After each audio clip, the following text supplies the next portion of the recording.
Okay, greetings everyone. Welcome to Gerard Black in the Philippines with the truth.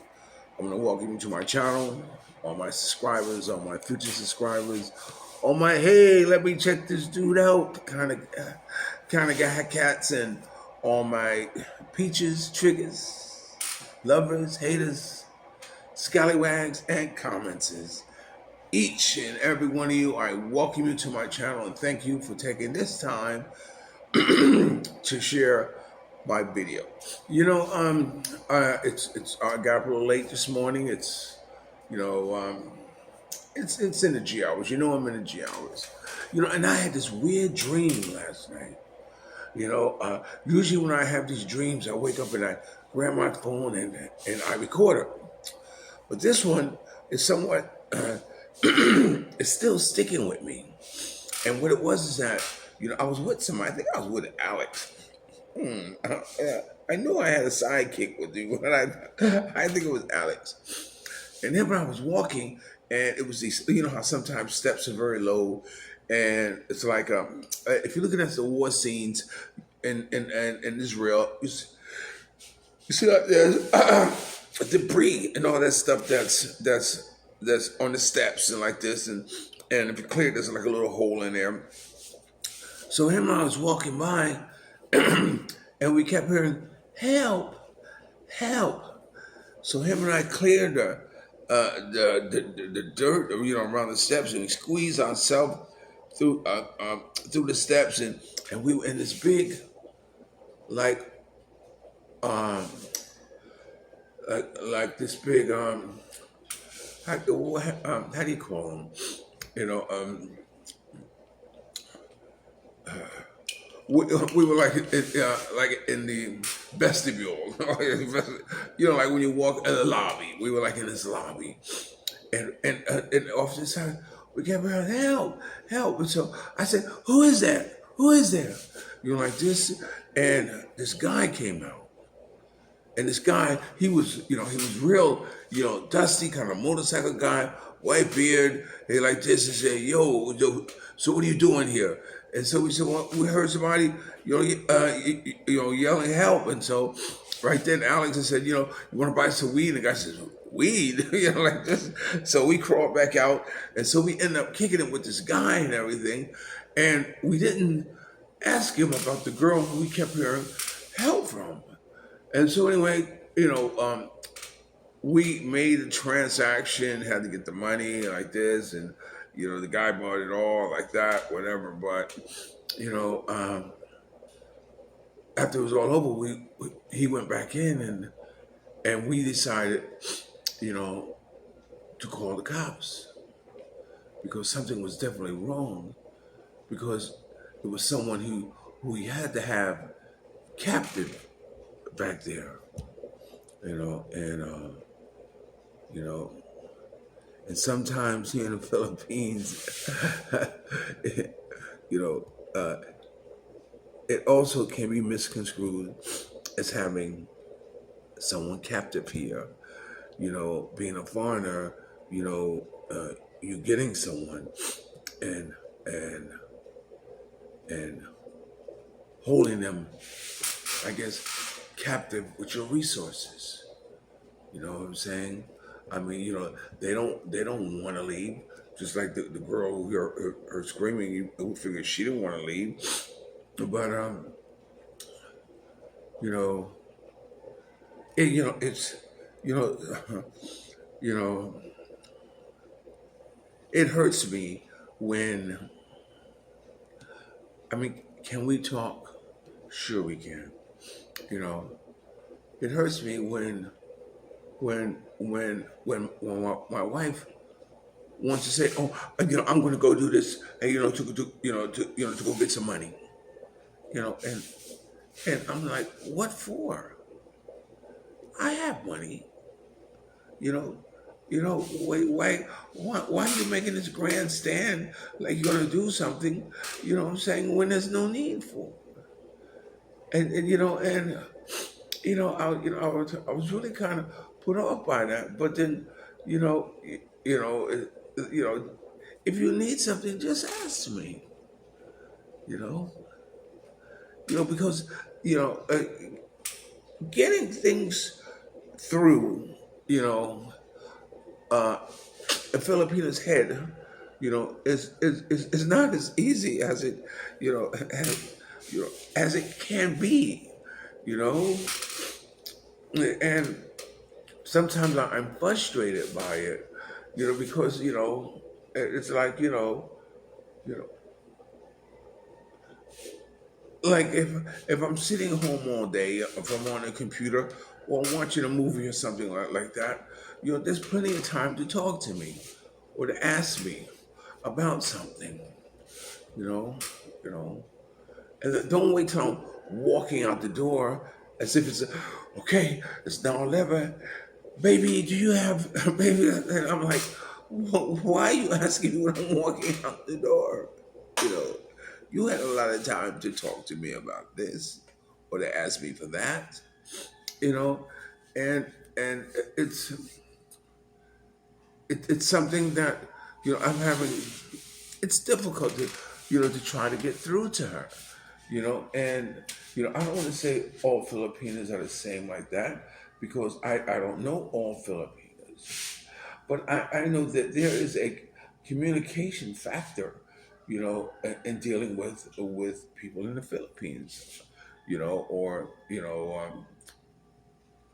dealing with her, and it's you know but it's a small thing because I understand it to be that way, but it doesn't have to be that way, you know. You know, you know, I love her, you know, but I more or less love her not to have not to worry about anything. That's my commitment to you. That's my job, you know. You know, to provide you with what you need, you and your kids. I had to buy another costume for him for school yesterday. And the day before that, I bought the other one, a costume for him. Going to school. With August, and which I don't mind, but you know, these are these are things that come up, and I take care of for her.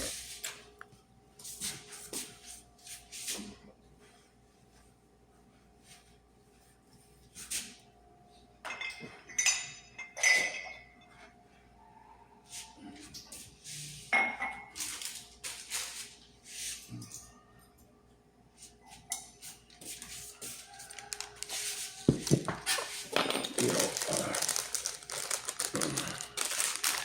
this is my coffee. I don't have any coffee, but so I use these. And like it's like I'm at the end of the month again, so yeah, so it's challenging. You know, I got X amount of thousand pesos left, but which I don't mind because I'm going to make it to the end of the month, without doing my daytime night move, and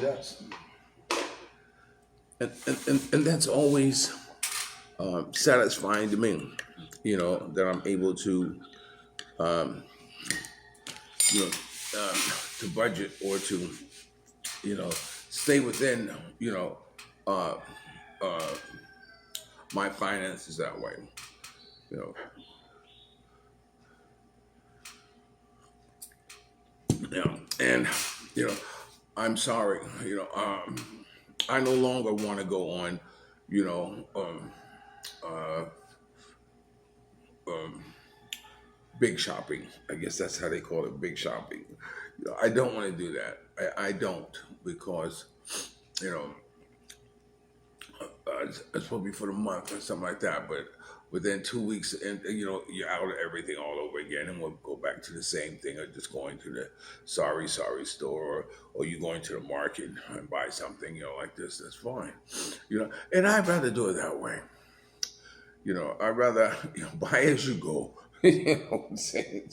I mean, I make sure I put a lot of meat in the freezer, refrigerator, but mostly for them. I'm not, like chicken or whatever like that, but the pork and fish and all that stuff is for them.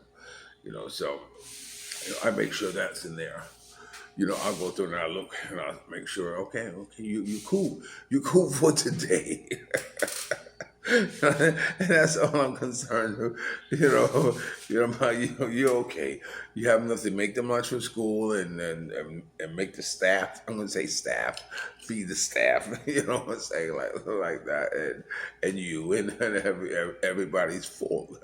So, so and I almost sat down and did my expenses for what I paid for just for housekeeping expenses and everything that all entails that, and it's close to almost 20,000 pesos. You know, something around that, 15,000. And so how can that be? You know, but it is, and the funny thing is that Mia wants to interview another housekeeper, for Saturday, who wants to be another stay-in housekeeper, hey, like this, and I'm like, you don't need another housekeeper. Jean, the one that we have, she is fantastic. She does everything. I never had a housekeeper that whistles and sings a song while she's working, and whenever she's doing something for me, she's always got this run, and she stands there, like this, and I just love her so much because she is so, fresh to have in the house, and to get another woman who's older as a stay-in for what? We had another housekeeper because we had one that worked 2 days a week. And what happened was that um, one day, I'm sitting in the living room and I'm looking out my windows and I see all these smudges, all these circles and all stuff like this. And I go, Mia, what the flock is this? Look at this window. This window's disgusting like this. Oh, she cleaned it like this. So I called the other house. I go, Jay, what she like this? And she, what you saying? I don't know. I didn't do it. Like this. And so, it was more of a case of the second housekeeper getting in the way of Jean. You see what I'm saying? Jean has a rhythm. Jean has a flow. And if she's gonna if she's gonna have another housekeeper who's gonna come in and do something, it's like anything else.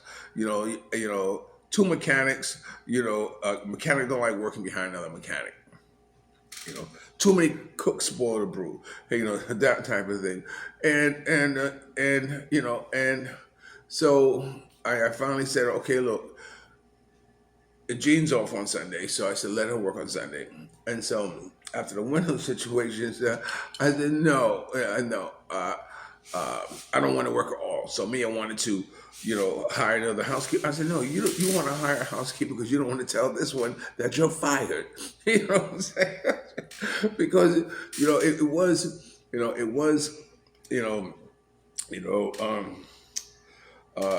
unfortunate, but it didn't work out. And sometimes things like that don't work out. Now I already got it in my heart of hearts. I'm not hiring. I'm not hiring another housekeeper to stay in housekeeper. No, you don't need it. You know, you know. So we're gonna see how that's gonna go when that time comes around. So anyway, so now as Mia has the baby or something like this. If you need the extra help, then get your sister to do it. I don't want another stranger living in this house. For what? So what? So she can get up at 4 o'clock in the morning to do what? She's gonna get up at 4 o'clock in the morning and sit here with me, or she gonna do what? you have a very long breakfast. So, there's nothing that needs to be done at 4 o'clock in the morning because she wake up 4 o'clock in the morning. So what? But no. Whatever his Jane can do in whatever condition the house is while she's doing it or after she does it, I'm fine with that. I am fine with that because, you know, you know, like I said, she does her work. She's nice to have, and in my mind, she's very happy working for us, and I enjoy that. I hope we have her a long, long time. I hope we can get her into school one day, but that's a horse of another color. Okay, thanks for watching Gerard Black in the Philippines with the truth. Remember, dreams are nothing more than plans awaiting action. Never disrespect others, always pull someone up. And sometimes you're the only one to see your vision. And the best revenge in life is to live good. I'm living good today. I hope you are too. And if you're lucky enough to have a woman like Ollie Woodson, former lead singer of Temptation One song, treat her like a lady. And ladies, if you're lucky enough to have a good man like me, make him feel like a king. I'll always love you more.